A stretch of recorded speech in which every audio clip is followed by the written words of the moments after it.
Against the drill sergeant that trains the Green Lanterns, who don't really necessarily understand what it means to be a Green Lantern. Not only to understand what the ring means, but understand what their power means, connected to with the ring, as a team with the ring, that they can move mountains, planets, and help other people, aliens, other life forms, and vanquish the enemy. How did you find the guy in the sense of informing the character? I mean, did you go beyond the script, and how did you go about? I stick to the script because that's what I got to work with, and that's the story the audience sees. It's hard sometimes to bring in research that you've done outside of the role into the role, because sometimes it doesn't make any sense when you put something in that you think you learned in a book or read in an old Green Lantern comic, and then bring it into the script. Maybe it doesn't make sense. So I really trust the text, and I was just telling the guys over there, I do it, or my best to do it verbatim, because I believe that the writers spend a lot more time working on this than I have. Maybe I spend a week working on my character, or 2 weeks if they give it to me early enough. But the writer's been writing this maybe for months, right?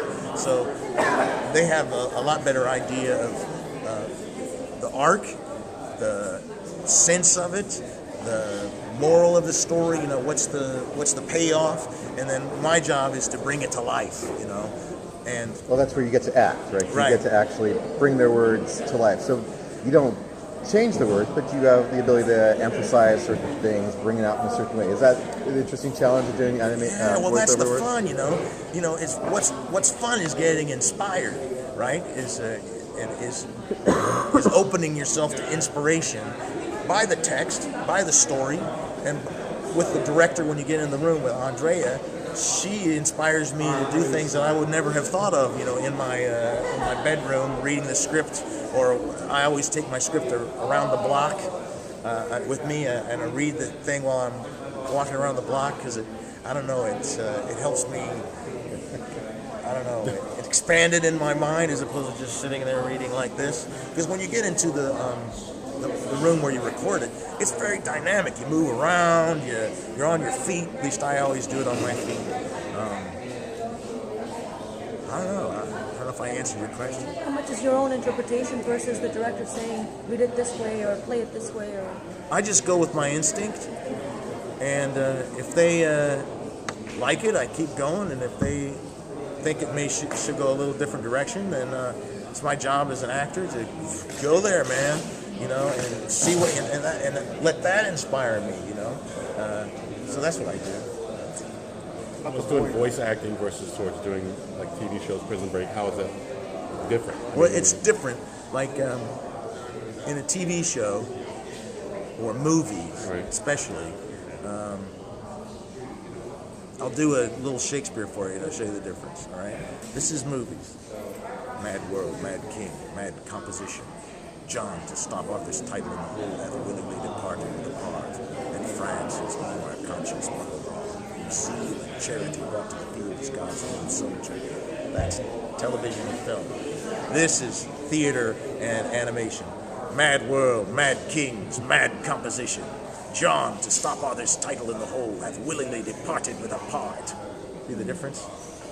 So, especially, when you got such bold images behind you in animation, I think you have to have, at least I'm learning from Andrea Romano, you have to have more of a brilliant life to your voice than you do film and television, because when you're on film and television, you have your image going with your voice. So, and that's one thing I was watching last night. I love all of the wonderful double takes they give each character, and little looks, and it reminds me a lot of what people do in film and television. But the voices are just fantastic. I thought it was great. You guys all together when you're doing the voice acting? Or No, it's just by myself. Okay. So is it hard? You obviously have to do reactions to other people's. Well, Andrea reads with you, Oh, okay. so and she's a great actor. So you just, I don't know, you like working Not with looking at Meryl any- Streep. There's no footage to look at, to react to try. They do it all afterwards, right? No, well, you read it. You know, I read it, and I memorize all the action because when you read it on the script, you just have your lines. You don't have the action. Have you ever seen a screenplay of one of these guys? You know how it describes the action? Not on the animated one. I've seen like actual plays of, screenplays of. It's the same shows way, and things. where it says, Deegan gathers the troops, sits them down, and shoots his ring at them. You have to imagine what that is, so you know what's going on. You have to understand what the action is, so you know what the lines are. But they help you. Andrea and Bruce will help you. They have it. So they have such a specific idea in their minds what they want that it's great to work with them because they just guide you through. So what you imagine when you're acting, is it what you see in the final product, or is it pretty different? I have the story in my head. When I read the script, I imagine what it's going to look like. Although what was in my head looks nothing like what's on the screen, but at least it gave me something to do. I don't know. It'd be like, I don't know, when you were kids, did your mom and dad ever, they read you stories, right? And you imagine in your mind what Harry Potter looks like, and what I don't know, whoever. And then when you see it on the movie screen, Harry Potter doesn't look anything like you imagine it. It's the same kind of way.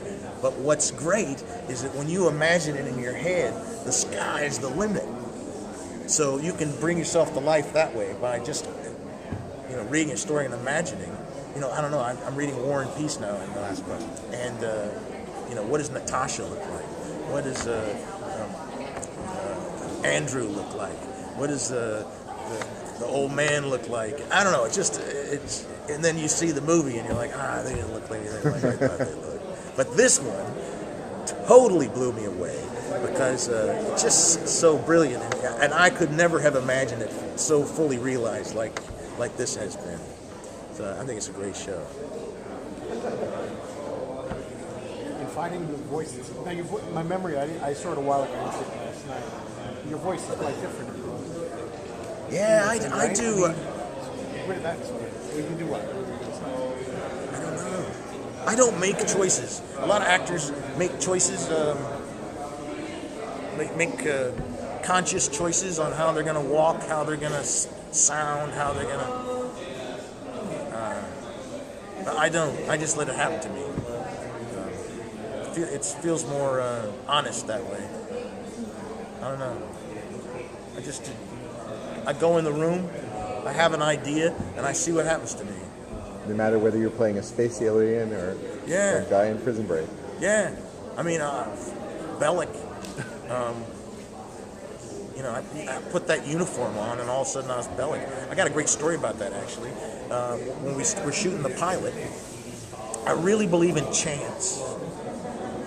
Chance and inspiration are almost the same thing. Almost done. We were shooting the scene, and Brett Ratner and I was talking about it, and they had a hat for me. It was like a baseball hat. And I was looking at it and saying, I said to Brett, I don't know if I like it. And there was a guy there that was a real prison guard that was kind of a consultant. And he had on this 8-point Marine hat where he'd taken the badge off the side of his uniform and just glued it onto the hat. And Brett and I looked at that guy and said, that's the hat. So we took the hat off his head. It was a little too small for me, and that became Bellic's hat. And that's completely chance. And it totally made my character, made me feel. So you never know. Thanks, everybody. Thank you. Sure. I'm sorry I did not get you Andrea Romano and Bruce Timm. You guys know I'm Gary.